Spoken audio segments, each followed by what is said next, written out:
If you live in a warm climate and you are not already growing this amazing spinach and lettuce hot climate substitute, you are missing out. And today I want to introduce you to this plant that I absolutely love in my garden, and maybe even convince you to give it a go at your place.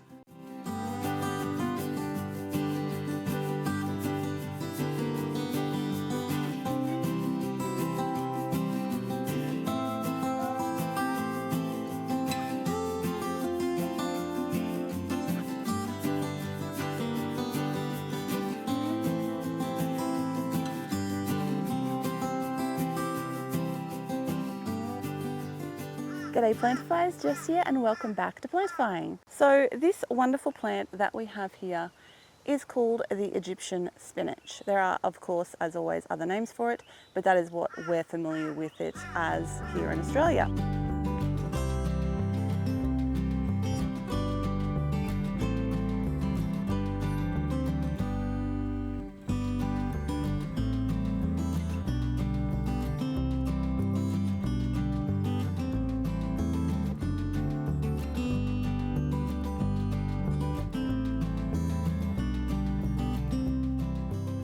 This is something that I started growing last summer, and oh, it's making a little arch for me, that's cute. And I grew it last summer and I've grown it this summer. It is now autumn, and you can see we're at the, well, you can't really see we're at the end of the season because these are still ridiculously huge, but it is now April, so we're like halfway through autumn, and the Egyptian spinach is still going strong, although it is definitely going to seed as well at this point. This, as you can see, is, well, there's 3 plants here. I've got 1, 2, 3 plants here that have made this little forest.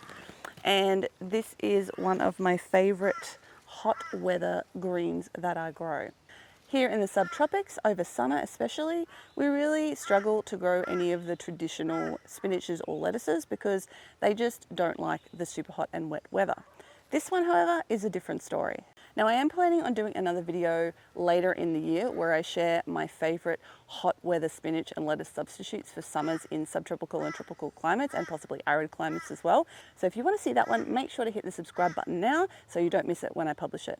But for today, let's just talk about this beauty. So Egyptian spinach, as the name implies, comes from that region of the world, the Egyptian sort of Middle Eastern region of the world. And so unsurprisingly, it likes hot weather. And as you can see, they get pretty big. They don't have to get this big. Of course, you can control the size by keeping them trimmed back and pruned back. And in fact, they love that. As soon as your Egyptian spinach starts to get a little bit of height on it, like, you know, I'm talking 30 centimeters of height, then you want to start pruning it back and keeping it pruned. These ones got a little bit out of control, as you can see, which is not a bad thing because today we're going to harvest a whole bunch of this to make some chicken saguara.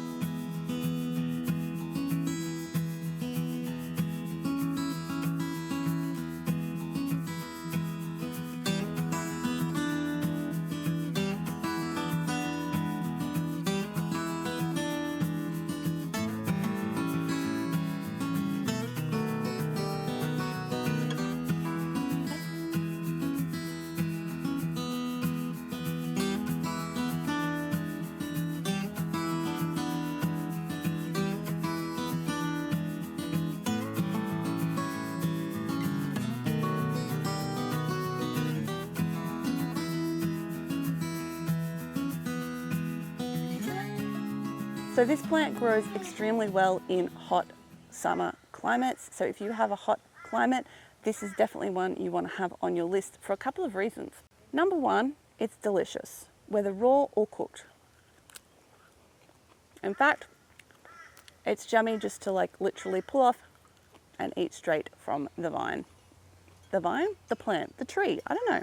It kind of looks like a tree. So we eat this as spinach, we eat it as lettuce, and it's a lovely prolific vegetable. And not only that, it is super easy to grow. And once you grow it once, you are never going to be without it because it produces tons of seed pods, like tons and tons of seed pods.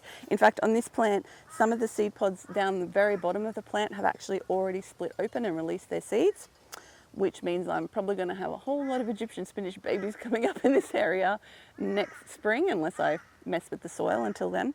They might even come up now because it's still warm enough that they probably will germinate.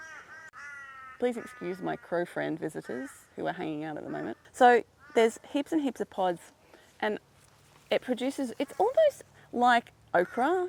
The pods remind me like of a mini okra, which is another great warm season vegetable, although nowhere near as delicious in my opinion as Egyptian spinach. So if you can get your hands on some seeds and plant it, you will have Egyptian spinach for life. Obviously, like everything, it likes decent, well-draining soils. It likes a good bit of nutrients. Obviously as well, being a leafy vegetable, you want to make sure it's getting plenty of nitrogen to grow lots of big, strong leaves. It does take a little bit more effort to get the volume of leaves off this than you would get off of a spinach or a lettuce plant. As you can see, you know, you've got the long stems and you've got the spread out, somewhat small leaves on here. But yeah, it's a little bit more effort, but it's still definitely worth it. While you're here, just a quick aside, do you like my earrings? They are lovely little minimalist leaf designs, and the reason I'm showing them to you is because I make them, so I'm sponsoring my own video. So our jewellery business is called Ethereal. We make minimalist, sustainable sterling silver jewellery right here in Serenity Valley. All of our silver that we use is sustainable. We mine it, and we don't mine it, it is mined. All of the sterling silver we use is mined here in Australia and is refined using eco-friendly refining techniques. And then we bring it here to our solar powered property and we make the jewellery ourselves right here by hand. We have a huge range of rings. We specialise in sterling silver wedding rings, but we also make a range of earrings and necklaces, and I have quite a few plant themed ones in the shop. So if you'd like to check that out, head on over to ethereal.com or ethereal@etsy.com if you're outside of Australia. If you do, thank you so much for supporting us and supporting the channel. Now back to the video. So far I haven't found a hot weather spinach / lettuce equivalent that has such a lovely flavour. Probably the closest I can think of that we do grow is Suriname spinach, which also has a really mild flavour, but a lot of hot weather kind of greens have quite a strong flavour.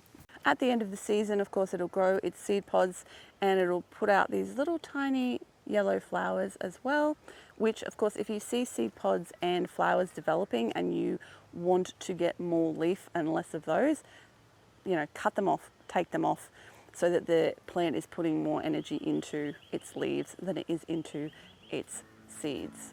So I'd love to hear from you in the comments below. Do you grow Egyptian spinach, or are you thinking about giving it a go after watching this video? Let me know. Thank you so much for watching. Before you go, make sure to check out this video on another awesome spinach variety that you can grow in warm climates. Actually, it grows all over Australia and it's an Australian native too. So check that one out next. And thanks for watching. I'll catch you in the next video. Bye for now.